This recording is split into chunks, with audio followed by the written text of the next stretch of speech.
Oke kawan-kawan, Assalamualaikum warahmatullahi wabarakatuh. Semangat pagi, salam petir, salam kaya rame-rame tentunya. Oke kawan-kawan, berbagi informasi seputaran P-Network. Tetap jaga kesehatannya, tetap beraktivitas seperti biasa, dan tetap dukung channel ini agar semakin berkembang dan semakin semangat membagikan informasi dan perkembangan-perkembangan terkini seputaran P-Network. Nah, CEO Bondex serang jaringan Pi. Proyek penambangan tidak berguna atau strategi menggelikan untuk mengejar 3 juta pengguna. Kita kutip dari Hoka News. Mari kita memahami lebih dalam antara Bondex ya dan P-Network. Nah, dalam serangan verbal yang tajam, CEO Bondex tidak menahan diri untuk menyebut proyek penambangan kripto P-Network ya sebagai tidak berharga. Maksudnya P-Network tidak berharga ya kawan-kawan. Nah, tuduhan ini muncul bersamaan dengan berlakunya biaya $3 untuk verifikasi KYC yang diklaim sebagai upaya mengatasi ketidakmampuan platform untuk memvalidasi 3 juta pengguna. Di sisi lain, cerita ini mengungkap bahwa ya P-Network telah mencapai pencapaian luar biasa dengan 8 juta pengguna terverifikasi KYC.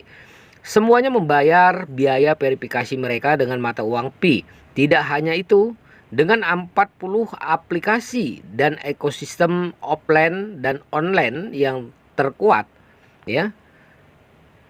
Apakah serangan ini hanya bagian dari upaya Bondex ya untuk mengejar ketertinggalannya, atau adakah landasan yang lebih mendalam ya? Nah, mari kita membongkarnya ya kawan-kawan. Nah, membongkar serangan Bondex, motif atau sekedar iri.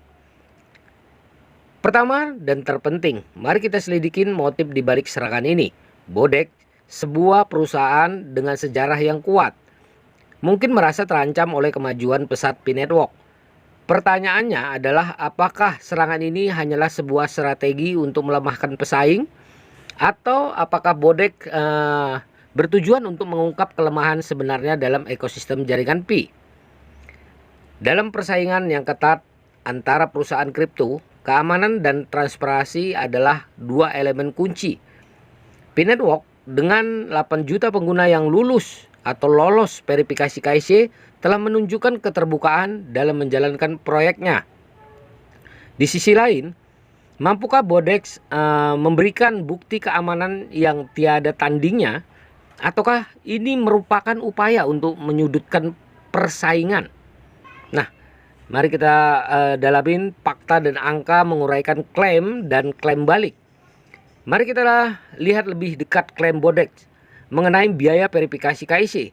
Apakah $3 merupakan langkah yang masuk akal untuk menjamin keamanan, atau hanya cara Bondex mendapatkan keuntungan tambahan?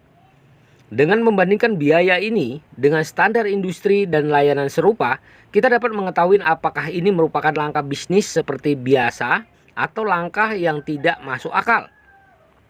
Di dunia kripto, keberlanjutan dan pertumbuhan jangka panjang sangatlah penting.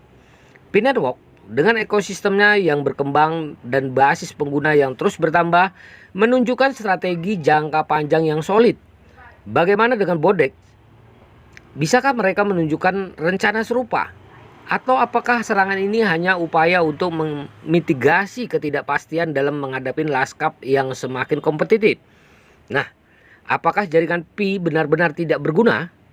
Nah, sebelum menarik kesimpulan kita perlu melihat lebih dalam. Apakah P-Network benar-benar tidak berguna seperti klaim Bondex? Atau apakah retorika ini merupakan pengalihan dari fungsi kelemahan dalam Bondex itu sendiri? Nah, ini juga di tweet ya di P-Network members ya di Twitter atau X ya kawan-kawan. Nah, dengan menganalisis klaim, fakta, membandingkan pencapaian masing-masing platform, kami dapat memberikan perspektif yang lebih jelas. Dalam dunia kripto yang dinamis, hanya waktu yang dapat membuktikan apakah serangan Bondex akan mengguncang P-Network atau memperkuat posisinya sebagai pemain kunci di pasar yang berkembang pesat saat ini. Nah, kawan-kawan, ya, semoga ini bisa membawa pencerahan buat kita semua, menambah wawasan kita di mana Bodex atau P-Network yang benar-benar. Nah, gimana para pionir semua menyikapin ini ya dengan serangan Bodex ke P-Network. Nah, kawan-kawan semua ya, berikan tanggapannya oke di kolom komentar tentunya. Oke, mari kita sama-sama ya membahas ini ya. Apakah benar-benar P-Network tidak berguna ya? Nah, ini dikembalikan lagi kepada para pionirnya yang tentunya semangat juangnya lebih tinggi. Oke?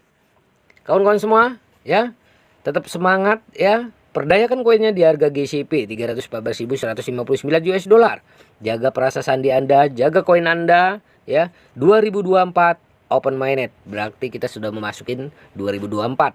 Tidak lama lagi akan open minded tentunya. Oke? Salam kaya rame-rame. Wassalamualaikum warahmatullahi wabarakatuh.